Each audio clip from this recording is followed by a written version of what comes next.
is there any way I could have your jacket? Natalie? Sally, tribe has spoken. Thank you, Tim. Natalie? Time for you to go. Thank you.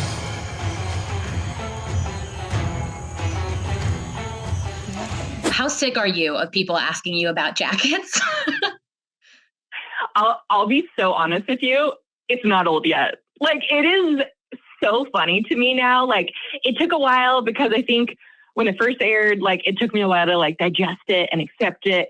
And I'm at the phase now where like, it's just so funny to me. So it's not old. It's not old to me. I totally get it. And I have a lot of fun with it. Do you think it'll ever get old?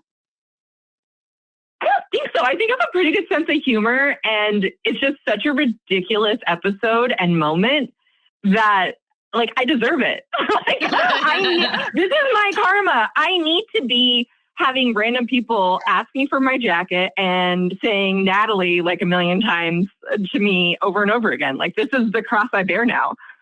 Like, yeah, I did that.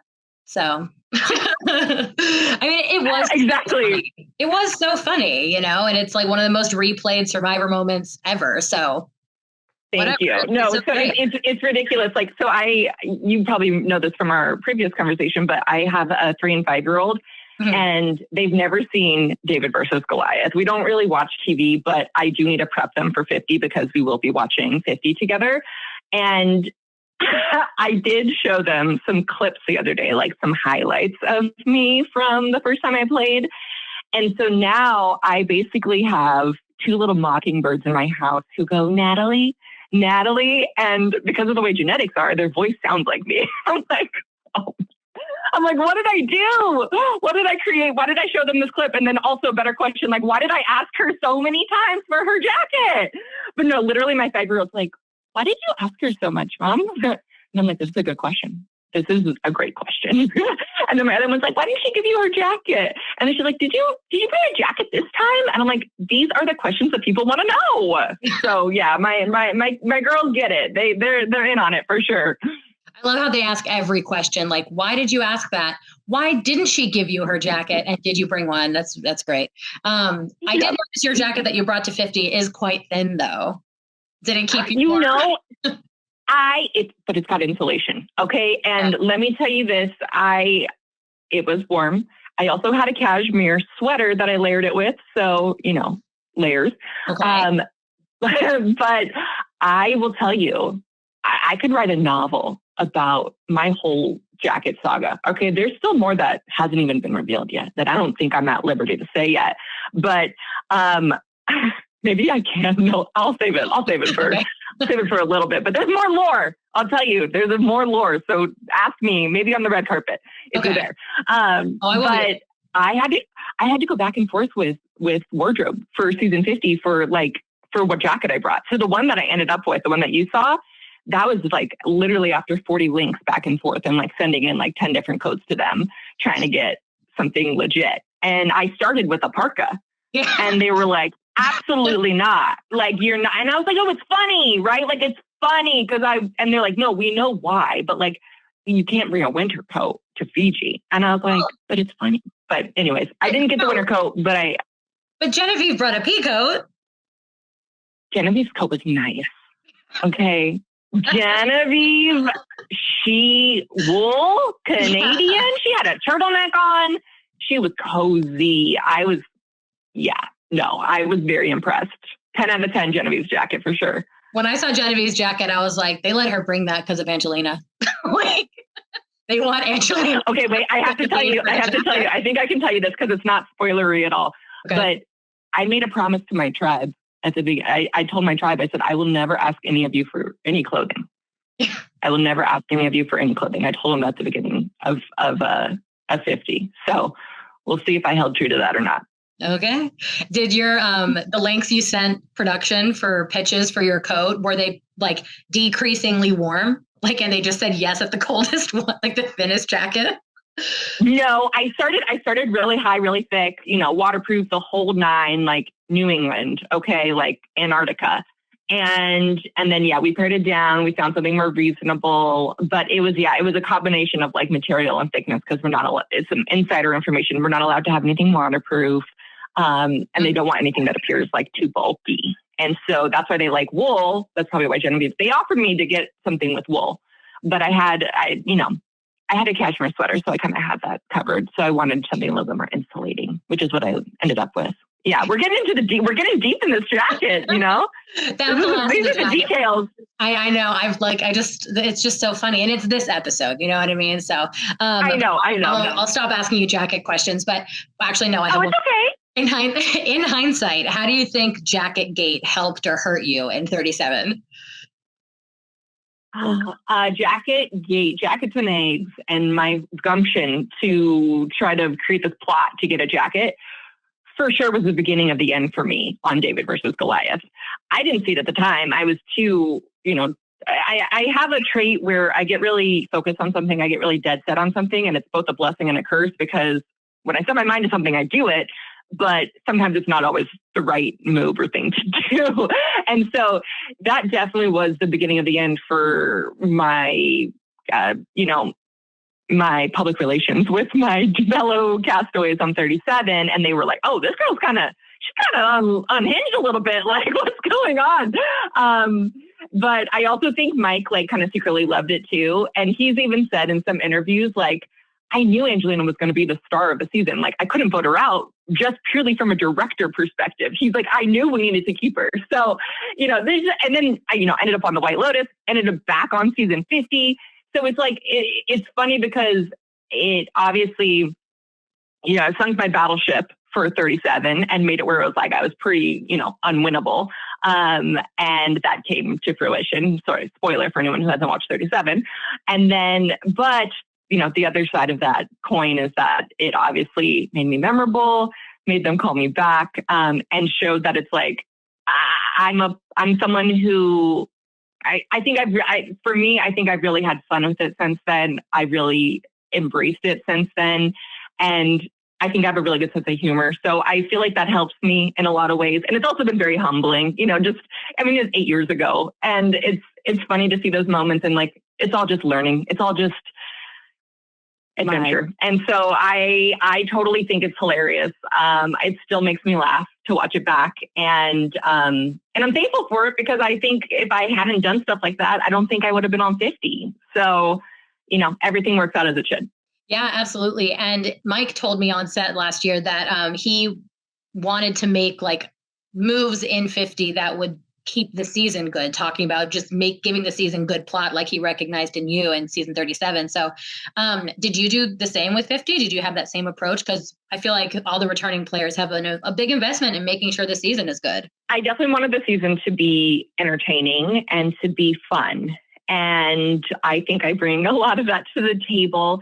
My mindset was to still bring the parts of me that made for entertaining TV from 37, but be just more thoughtful about it and more aware, and to do things not just for the sake of doing them. Like, don't just create a fake idol to do something and not nothing, but like to do things with more intention, but also to do things with a lot of joy and fun. And that was my mindset going in, was like, how lucky am I to get to be here playing in this anniversary season? Like, I didn't want to play scared. I wanted to play from a place of confidence and joy and celebration. And that was my mindset going in.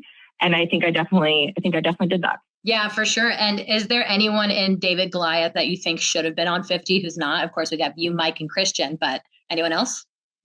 Yeah, I mean, for sure. I know Davey was in the mix, and he has said so publicly. So, I mean, I hope his name is still in the mix. And I think the 50s are a ripe time to do more returning seasons. I think we have a whole bench of people who deserve a chance to, not just deserve, but like who would be really interesting and exciting to watch again. Davey, I mean, Carolyn, Jesse, there's a lot of players that I think would make for a really good second time around, and maybe some even a third time around. So we'll see.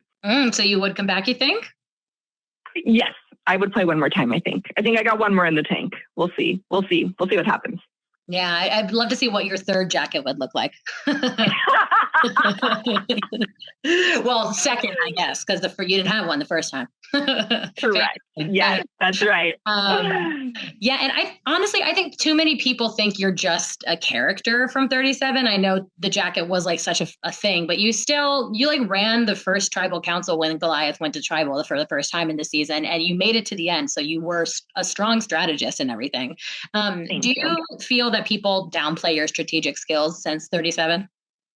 Oh, for sure. I think even going into 50, I'm trying not to watch too much of the pregame press because it's just, to me in general, press is like, I just don't think it's very like helpful for me as a player. I think you can get really caught up in it.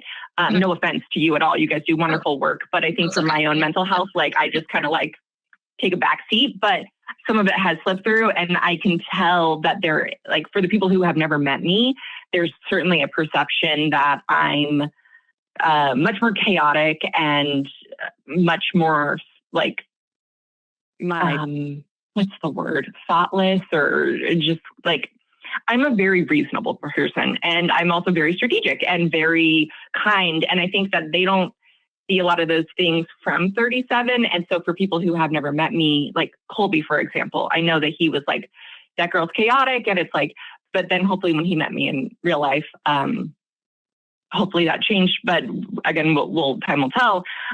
But yeah, I definitely think that the character version of me, it never does anyone justice, right? Like we're all so much more complicated than that, and that's okay. And I don't fault the edit. It's just the nature of the beast. It's just reality TV, and the nature of having a short amount of time to show different people, and to tell a story. But I think people who have gotten to know me in real life or heard longer form interviews or anything like that know that there's much more to it than just a cold queen who wanted a jacket. Yes, absolutely. And what about your edit in season 37, or did anything at all from your edit in season 37 influence how you presented yourself in 50? Did you use your perception to your advantage, do you think? That was my hope. My hope was I went in knowing that I was not seen as a threat, right? There are people out there, Charlie, came as close as you can to winning, and didn't.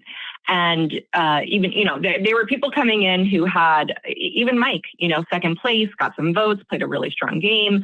There were people out there who had much higher threat level. And so kind of my goal starting 50 was to use that to my advantage in the sense that it's like, I'm just here for a good time. You know what I mean? Like, let me just, I'm not going to be the one to beat kind of thing. Like, and you want to do that at the beginning to just kind of manage. And then I think also I really wanted to be mindful of, I know I have a propensity to go all in on things and like kind of go out the gate hot. And so I really wanted to have some control and take it a little bit more, what did my husband say? My husband and Kara told me to do less. And so I was trying to do less at the beginning of my game to basically manage that perception of doing too much. Well, I want to see you do too much because I think you're very entertaining and a good pick. So I hope that you failed at that, and I hope it makes for good TV and that you make it far. I appreciate it. I appreciate it. Yeah, well, thank you. A bird can only change its feathers so much, so yeah. I think we'll be safe. To start off, what do you remember from watching this tribal council for the first time, seeing Natalie ask for the jacket? It was simply legendary. The issue is that we knew by rumor what had happened at this tribal council. I obviously was not there, and we heard about it first at the merge, and it was the premier topic to talk about around camp. Mike White was coming in saying, it's like, you won't believe what that happened at that tribal council. Angelina kept asking for Natalie's jacket. And we're like, what? She's like, and she kept asking. And we're like, we felt like we were there. It was so vivid. Like Nick would tell the story, and it was like we were already aware that it was going to be a huge moment, but we're like, what did it actually look like? And it was basically exactly as described. So it was validating that, really to Mike's storytelling capabilities that we already had kind of seen it in our brains. Yeah. And did it kind of like on the island, did it produce a feeling of like, oh, she just became the main character energy? It honestly, it didn't have that feel because the merge was crazy. I mean, we had a 13-person merge. There are 13 people running around, and there's all these people that you need to meet. And Angelina, for as much as a big character as she is on screen, she's around camp. It doesn't come across like that. So like, we were aware of the story and how crazy it was, but I didn't know what to make of her as an overall character for the show at this point. And at that time, I was trying to work with her. And so I'm like, so I'm aware of the story, but I'm like, yeah, look, maybe she's misunderstood. Maybe, like she's a business person. I love working with professionals who know how to get right to the point and talk strategy. And she was that for me. But on the watch, and you just see the reasoning and the chaos that emerges from it is so interesting. And so like then it became clear, oh yeah, main character. Or at least a very iconic character, for the show at large. And I talked to her yesterday and she was saying that she thinks that episode is why she's even back for 50. Mm-hmm. But I wonder, when you saw Genevieve's big red pea coat on set of 50, did you think of Angelina? I mean, there were so many people like who were wearing outerwear that I thought is like, are they on a target list? I was that I did wonder that fact, but at the same time, like I know she was going to bring back a jacket. Like it was pretty clear. She's like, there's no way Angelina's not coming back with a jacket. So yeah, and it's funny how the entire notion of a jacket on Survivor is now synonymous with her.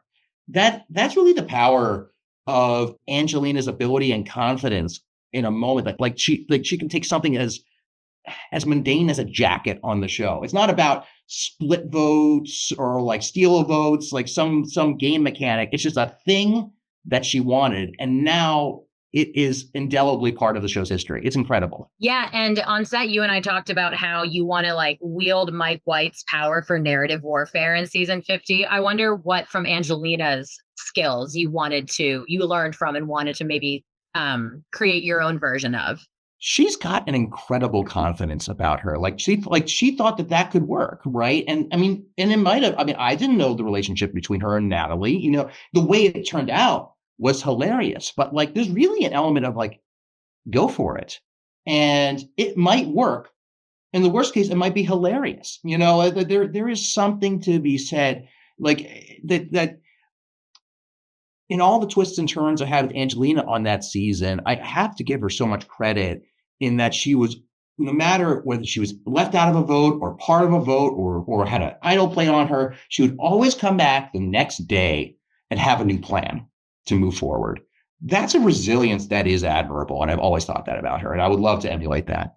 Yeah. And why do you think this Jackets and Eggs episode in general is made the cut for this list of archive iconic Survivor episodes that are airing on CBS? I think that Jackets and Eggs is a perfect mix of the relationships that Survivor creates between rivals and allies, mixed with a very base level survival element. I need a jacket.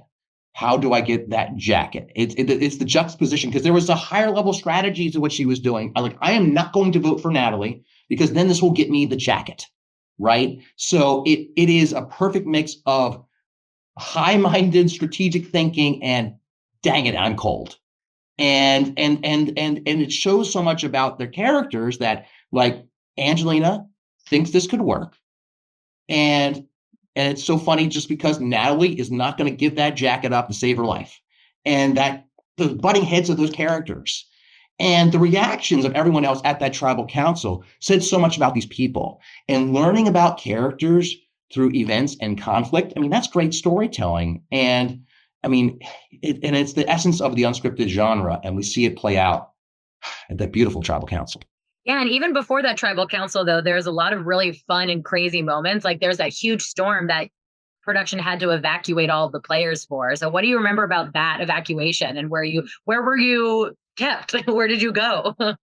So like that was crazy. I love that our season is looked back, generally speaking, with a great fondness. At that point of the season, I was thinking, is this a disaster? Like this is season of disaster. We had already had one hurricane, one cyclone come through, and people had revealed there was already a smaller evacuation for that. We lost Pat on a boat ride that's not even on camera. How do you tell that story? And now we're being evacuated for like 2 days. Is the season canceled? That's what I was thinking at the time. Like, is our season a disaster and it's canceled? Obviously, the opposite happened, and they take you off to the island. I mean, production has a camp where they take you to. I'm not sure how much I'm allowed to say where it is, but they just shove you in a room without any amenities, and there's like a little mat on the floor, and that's where you're gonna be. And I'll tell you though, heaven, just being out of the rain and on a mat, as mildewy and smelly as we were, it was just like I was thrilled to just be dry. It's an underrated state on Survivor. Yeah, and I imagine, did the game pause during that? Like, was it back to like preseason mode where you weren't allowed to talk to each other? It was what we were allowed to speak, but we weren't allowed to talk about anything game, right? Like I think that's the protocol, because it'd be cruel and unusual. You have to be silent for 24 hours a day. I mean, yeah. And I think just one of the craziest things I remember when we were there is they actually brought in entertainment. They brought in a laptop and they played episodes of Survivor.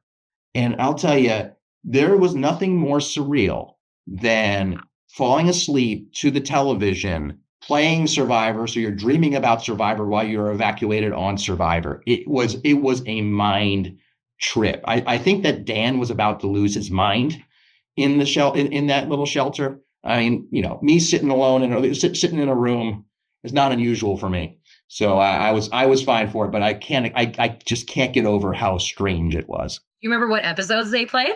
Oh, we played whole seasons, man. We marathoned.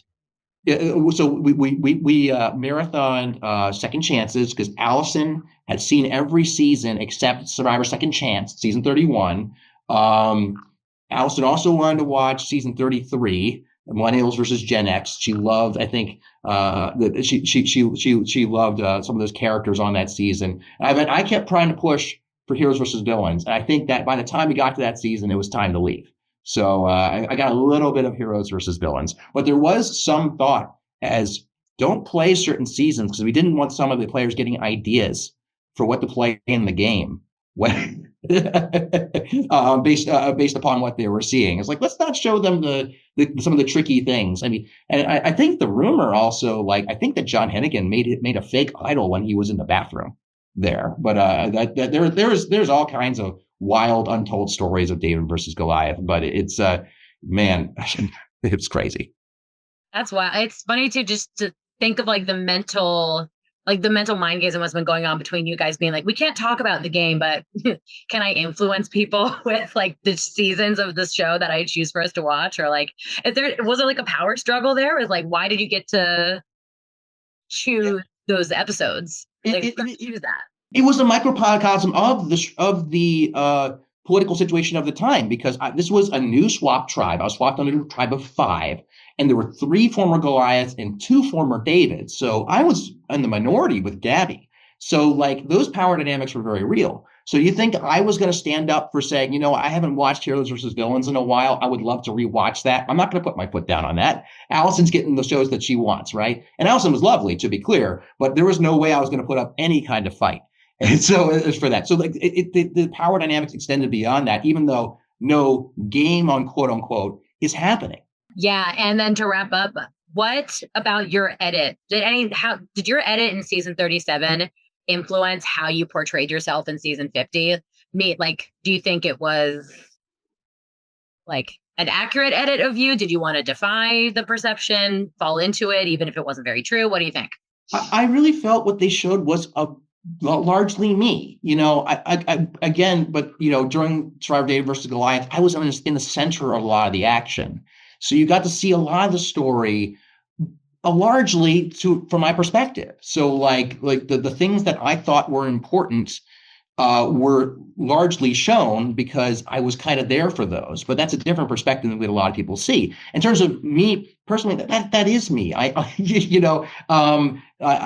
can talk intellectually about things, but also do goofy things. That is that dichotomy that they showed, and I'm very proud of what they showed. I'm proud of everything that happened on David versus Goliath. Whether I played everything perfectly or not, it's just in terms of. So I feel like for whatever people thought of me, I thought people would, going into season 50, maybe they might like me, maybe they might like the character that I put out as someone they would want to work with. Who knows? But I think that's so. I had no real desire to change that perception. I mean, you're a fan favorite for a reason, so something's working. That's kind of here. Thank you so much. Yeah, you're my best friend's favorite player ever. So, yeah. Well, tell them thank you. I appreciate their support.